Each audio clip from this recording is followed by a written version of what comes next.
আসসালামু আলাইকুম dear viewers. আজকে আমরা জানবো একটি শব্দের দুটি অর্থ কিভাবে হয় এটা। ঠিক আছে, আমরা রিলেটিভ প্রোনাউন সম্পর্কে জানি। সেই রিলেটিভ প্রোনাউনগুলা দুইটা অর্থ প্রকাশ করে। একই শব্দ, কিন্তু এটা তার অবস্থান ভেদে দুই রকম অর্থ প্রকাশ করে। তাহলে সেটা জানি, খুব ইম্পর্টেন্ট সেটা আমাদের ক্ষেত্রে। অনেক সময় আমরা কনফিউজড হই যে আসলে এটা কি, এটার অর্থ কি হবে, এটা হবে নাকি ওটা হবে। তাহলে আমরা দেখি জিনিসটা কি। জিনিসটা হলো হো। হো যদি আমরা এটাকে প্রশ্ন করি, প্রশ্নবোধকে, এটার অর্থ হবে কে। আর যদি অ্যাসার্টিভ বাক্য হয়, এটার প্রশ্ন হবে যে। আমি যদি বলি হো আর ইউ, তুমি কে। আর যদি আমি প্রশ্নবোধক বাক্য না করে অন্যরকম বাক্য করি, যেমন হি ইজ মাই ব্রাদার, সে আমার ভাই।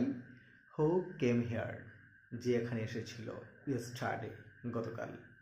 তাহলে এই হু এর অর্থ দুরকম। একটা হলো হু আর ইউ, তুমি কে।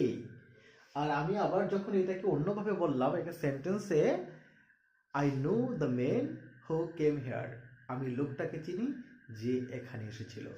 তাহলে এই হু এর অর্থই দুই রকম, একবার কে আরেকবার যে।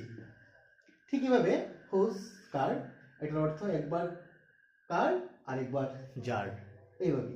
তারপর হুম কাকে, আরেকবারের উত্তর হবে যাকে। ঠিক হোয়াট কি, যদি অ্যাসার্টিভ হয় সেটা হবে যা। তারপর হুইচ কোনটি, অ্যাসার্টিভ এর উত্তর হবে যেটি। তাহলে এরকম করে আপনারা একই শব্দ দিয়ে দুরকম অর্থ হয় এই বাক্যগুলো তৈরি করুন। আশা করি এটা আপনাদের অনেক উপকারে আসবে, অনেক ইম্পর্টেন্ট একটা বিষয়। Thank you, all the best, take care, Allah Hafiz.